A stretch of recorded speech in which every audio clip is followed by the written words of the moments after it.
한국에는 추석과 설이 있고 미국에는 추수감사절이 있듯이 이스라엘 백성에게도 세 가지의 대표적인 절기들이 있습니다. 페삭이라 불리는 유월절, 사부옷으로 불리는 오순절, 그리고 수콧으로 불리는 초막절입니다. 유월절은 이스라엘 백성들이 출애굽하기 직전 10번째 재앙에서 어린 양의 피를 문지방에 발라 그 재앙이 유월 지나간 것을 기념하는 절기입니다. 애굽에서 구원된 해방의 날로 하나님의 구원에 대한 감사의 절기입니다. 오순절은 미래 첫 소산을 하나님께 드리는 절기로 초실절에 보리를 드린 날로부터 50일째가 되는 날을 지켰다 하여 오순절이라 부르기도 합니다. 신약에서는 예수님께서 부활하신 후 승천하신 다음 그 첫 해 오순절에 성령이 강림하였다 하여 그 이후로는 성령 감림절이라 부르기도 합니다. 오늘 성경에 등장하는 그 초막절은 출애굽 후 40년 광야 생활 동안에 지켜주신 하나님의 은혜에 감사하여 광야에서 장막을 치고 즐기던 축제입니다. 한 해 농사를 마치고 은혜 감사하는 일종의 감사절이라고 말할 수 있습니다. 오늘 본문에는 이스라엘의 최대 절기 중 하나인 초막절이 등장합니다. 스가랴서 14장 1절에는 여호와의 날에 대하여 스펙타클한 비전을 보듯 생생한 묘사가 펼쳐집니다. 마지막 때 열국이 하나님의 대적하여 예루살렘을 치러 벌떼같이 쳐들어오고 역사의 대단원의 마지막을 장식하는 결전이 벌어집니다. 열국의 군대가 예루살렘을 노략하고 파괴하려 할 때 하나님의 아들께서 친히 오셔서 열국을 치시고 이 땅의 왕으로 임하시게 됩니다. 예루살렘 동편 감나산에 발을 디디시고 서자 땅이 갈라지며 하늘이 캄캄해지는 천재지변이 일어납니다. 예루살렘을 치러 온 자들은 선체로 살이 썩고 눈동자와 혀가 녹아 없어지는 재앙을 당하게 되고 진정한 평화를 맞이한 예루살렘은 여호와께서 다스리시는 세계의 중심이 되게 됩니다. 이러한 일들이 모두 끝난 후에 새로운 세상의 모든 나라가 예루살렘에 올라가 초막절을 지킨다고 말하고 있습니다. 초막절이 중요한 이유는 16절에 잘 나타나 있습니다. 예루살렘을 치러 왔던 나라들 중에 남은 자가 해마다 올라와서 그 왕 만군의 여호와께 경배하며 초막절을 지킬 것이라. 이방 나라들 중에 남은 자라는 그 말은 마지막 심판의 때에 여호와의 날에 구원을 받는 하나님의 백성을 가리키는 단어입니다. 초막절을 지키는 이방 민족들 중에서도 하나님께로 돌아와 구원받을 자들이 있을 것이라는 의미입니다. 땅에 있는 족속들 중에 그 왕 만군의 여호와께 경배하러 예루살렘에 올라오지 아니하는 자들에게는 비가 내리지 않습니다. 비가 없는 것은 생존에 치명적인 영향을 미치게 됩니다. 농사지어 식량을 재배하기는커녕 식수조차 위협받는 상황이 벌어지게 됩니다. 우리말 성경에서는 나일강이 마른다라고 표현하고 있습니다.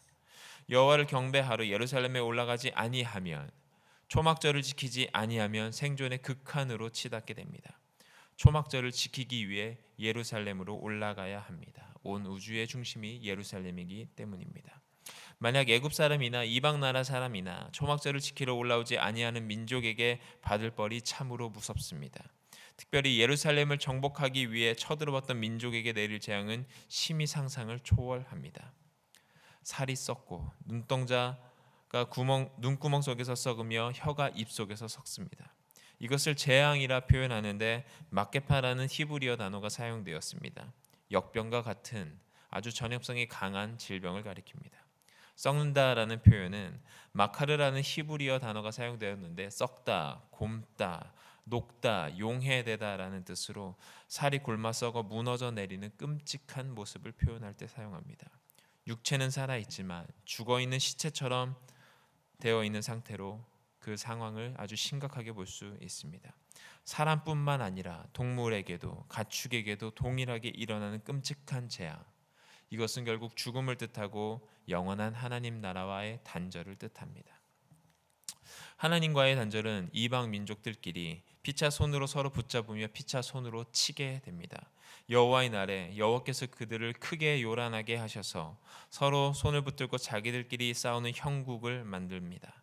결국 이 마지막 전쟁의 승리는 하나님 백성의 몫입니다.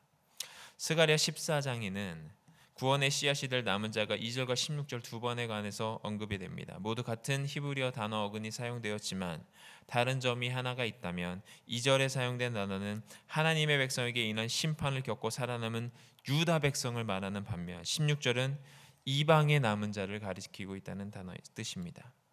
그 심판을 통해 하나님의 백성을 정결하게 하는 과정이 이방인에게도 동일하게 적용되고 있음을 보아야 합니다.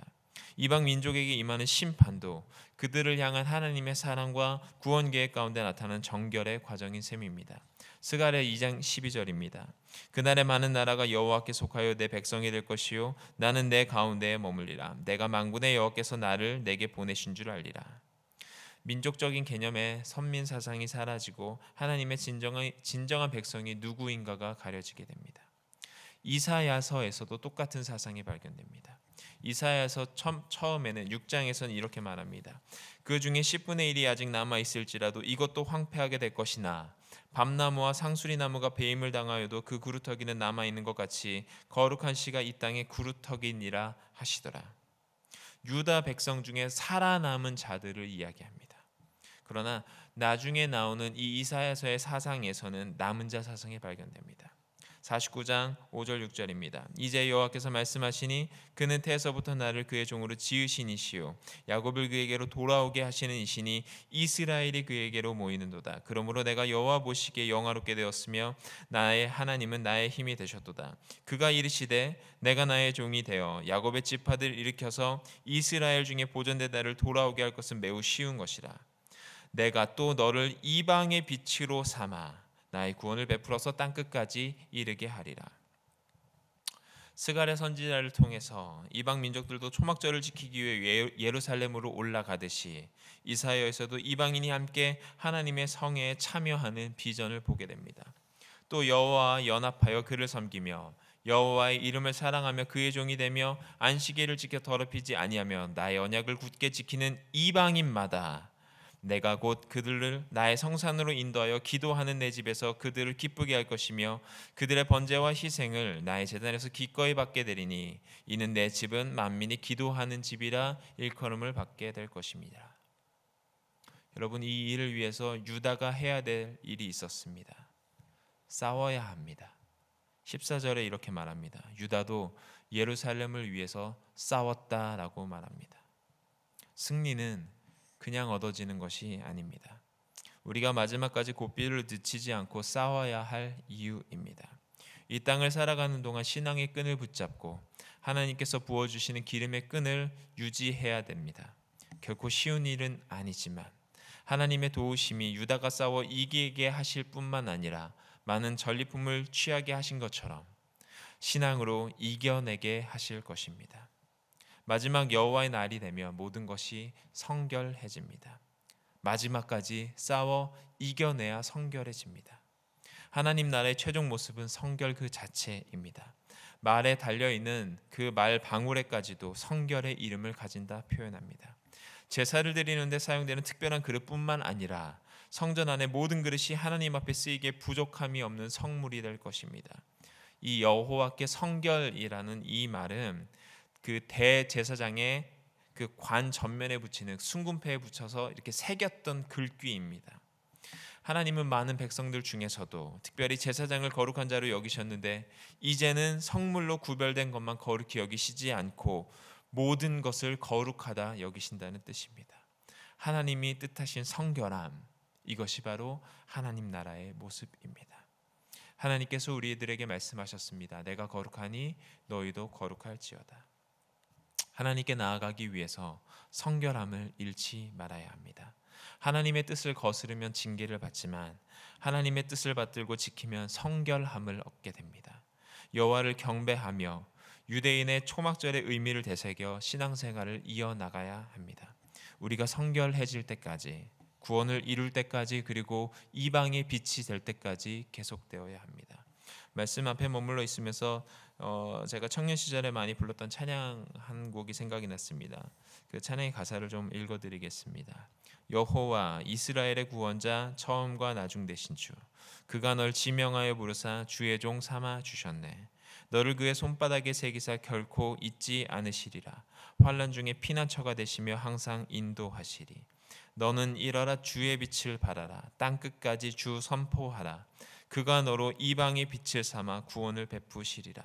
너는 일어나 주의 빛을 발하라. 땅 끝까지 주 선포하라. 그가 너로 이방의 빛을 삼아 구원을 베푸시리라. 성결함, 우리의 깨끗해짐, 그 모습이 여호와의 마지막 날 우리가 취하게 될 하나님의 영광입니다. 함께 기도드리시겠습니다.